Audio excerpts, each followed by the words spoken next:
फज़ा होवे कुत गिन जो सजाद भेरा ओ कहे जे वतन ते जुल्मी इतमावा दे नुकमान होवे कहे जे वतन ते जुल्मी इतमावा दे नुकमान होवे ना होवे भीड़ शराबिया दी ना होवे भीड़ शराबिया दी जिथ कुरान दरा मिलदा होवे कुत गिन जो सजाद भेरा जिथ कोई कातिल ना होवे जिथे अमान दी पाक फज़ा होवे कुत गिन जो सजाद भेरा ओ कोई 4 साला दी कैद दे खुद सारा ते ना जुल्म करे कोई 4 साला दी कैद दे खुद सारा ते ना जुल्म करे जित वल वल कातिल बाबेदा वल वल कातिल बाबेदा मैं कुड़े के ना हसदा गिन जो सजाद भेरा जिथ कोई कातिल ना होवे जिथे अमन दी पाक फज़ा होवे सजाद भेरा जिथ कोई कातिल ना होवे जिथे अमन दी पाक फज़ा होवे कुत गिन जो सजाद भेरा जिथ पुत्र जवान दे सामने ना कोई पत्थर वसावे बाबा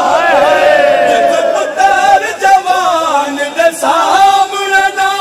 कोई पत्थर वसावे बाबा ते जिथ 22 साला दा बचड़ा 22 साला दा बचड़ा ना कमर झुका टुरदा होवे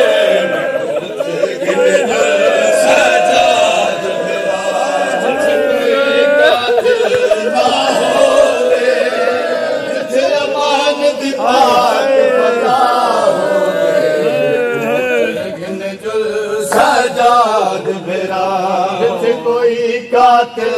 ना होवे दहर उजड़ी दा चाहे मोर तरस वधवे दी है उठ सार तुम्हें दहर उजड़ी दा पवन रसिया भेड़ दिया पवन रसिया भेड़ दिया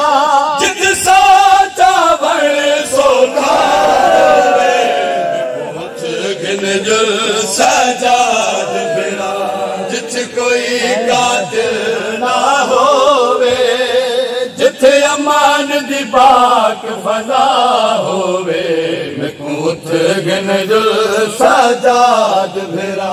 जिथ कोई कातिल ना होवे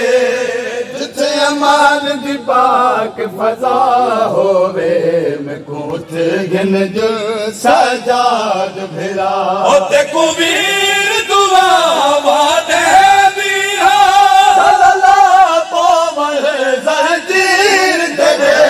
ते कुबीर दुआ वादे बीरा सल्ला पावल जंजीर तेरे जित भैन को गली लावन की ते भैन को गली लावन की ते ना वीर कोई सिकदा होवे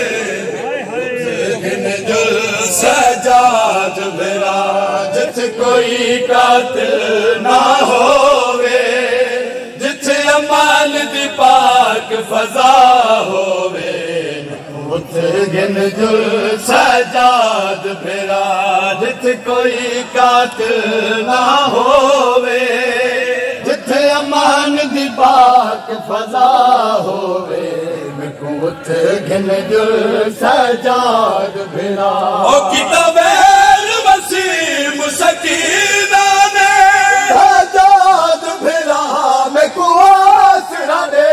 किताबेर वसीम सकीना ने सजाद भिड़ा में कुआसरा दे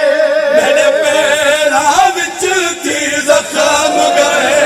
मेरे पैरा विच थी जख्म गए जिथ कोई बहार दी जा होवे पुत गिन जो सजाद भिड़ा जिथ कोई कातिल ना होवे जिथे अमान दी पाक फजा होवे पुत गिन जो सजा